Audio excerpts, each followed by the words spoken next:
ಶುಭೋದಯ. 5ನೇ ತರಗತಿ ತಿಳಿ ಕನ್ನಡ ಭಾಗ 2. ಫಸ್ಟ್ ಬಂದ್ಬಿಟ್ಟು ಪಾಠದ ಹೆಸರು ಗುರುವಾದ ಜೇಡರ ಹುಳು. ಈ ಪಾಠದ ಕ್ವಶನ್ ಆನ್ಸರ್ಸ್ ಸಾಲ್ವ್ ಮಾಡ್ಕೊಂತೋಗೋಣ. ಈ ಕೆಳಗಿನ ಪ್ರಶ್ನೆಗಳಿಗೆ ಉತ್ತರಿಸಿ.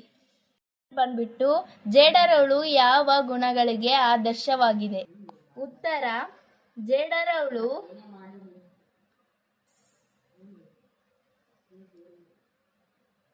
ಸಹನೆ ಮತ್ತು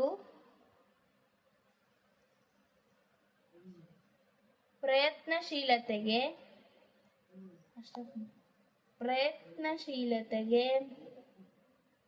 ಜೇಡರ ಹುಳು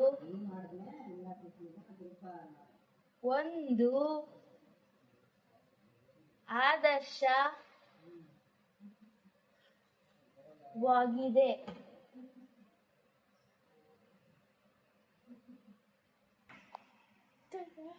ಎರಡನೇ ಕ್ವಶನ್: ಜೇಡರ ಹುಳು ಬೆಲೆ ನಿರ್ವಹಿಸುವ ಕೆಲಸವನ್ನು ಹೇಗೆ ಮಾಡುತ್ತದೆ? ಎರಡನೇ ಕ್ವಶನ್: ಜೇಡರ ಹುಳು ಬಲೆ ನಿರ್ವಹಿಸುವ ಕೆಲಸವನ್ನು ಹೇಗೆ ಮಾಡುತ್ತದೆ?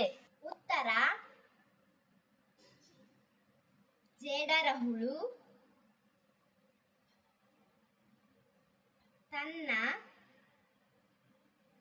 ಬಲೆ ರಚಿಸುವ ಕಾರ್ಯದಲ್ಲಿ ಹಲವು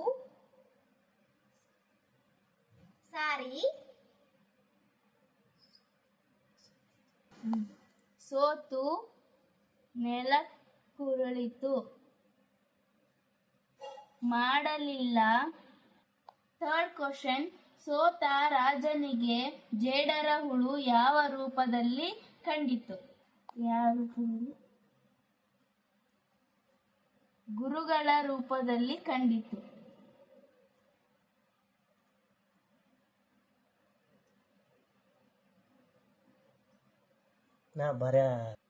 ನಾಲ್ಕನೇ ಕ್ವಶನ್ ಬಂದ್ಬಿಟ್ಟು ಗುರುವಾದ ಜೇಡರ ಹುಳು ಕಥೆಯಲ್ಲಿ ಬಳಕೆಯಾಗಿರುವ ಗಾದೆ ಮಾತು ಯಾವುದು?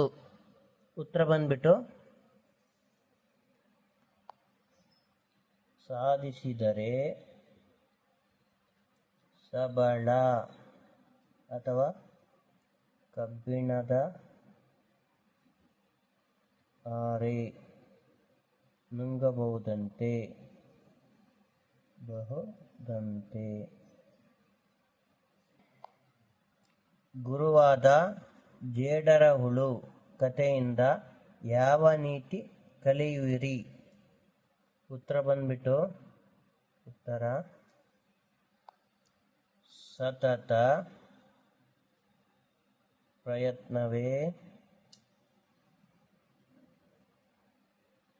ಗೆಲುವಿನ ಗುಟ್ಟು. Okay friends.